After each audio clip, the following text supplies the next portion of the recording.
আসসালামু আলাইকুম। ওয়ালাইকুম আসসালাম। আপনাদের এখানে কি কি আচার পাওয়া যায়? অনেক আইটেমের আছে, যে জলপাইয়ের আছে, চালতার আছে, গাজরের আছে, কিশমিশের আচার আছে, আমড়ার আছে। এগুলার কি কোনো মেয়াদ আছে? এগুলা কি আপনারা যতদিন ইচ্ছা ততদিন বিক্রি করেন? না, আমাদের এগুলো মনে করেন আমরা তেমন টিকে না, আমাদের মাসে শেষ হয়ে যায়। আমরা এগুলো বানাইলে তো এগুলো কমাতে 2-3 মাস এগুলো লাস্টিং করে। আচার জিনিস পানিতে বাজলে এগুলো নষ্ট হয়ে যায়।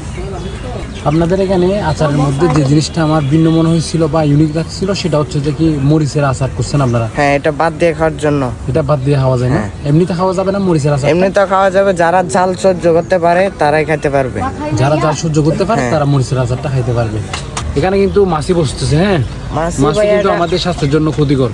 আপনি এখানে মাছি- কিন্তু প্লাস্টিক বা কোনো কিছু করে যদি ইউজ করতেন তাহলে জিনিসটা আরো ফিউর থাকতো বা স্বাস্থ্যকর থাকতো। এখানে কিন্তু মাছি বসতেছে, আপনি এটা একটু কি পদক্ষেপ নেবেন এটার ব্যাপারে?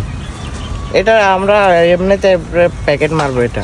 হ্যাঁ, প্যাকেট মারি দিবেন প্লাস্টিক যাতে জাতীয় প্যাকেট মারবো। এখানে কিন্তু মাছি বসতেছে। হ্যাঁ, প্যাকেট মারি দিবেন যাতে মাছিগুলা কি না বসে। এইভাবে হাত দিয়ে লাড়লে কিন্তু আপনার মাছিটা যাবে আবার বসে যাবে। এক্ষেত্রে আপনার একটা পদক্ষেপ নিতে হবে যাতে মাছি একবারে বসতে না পারে।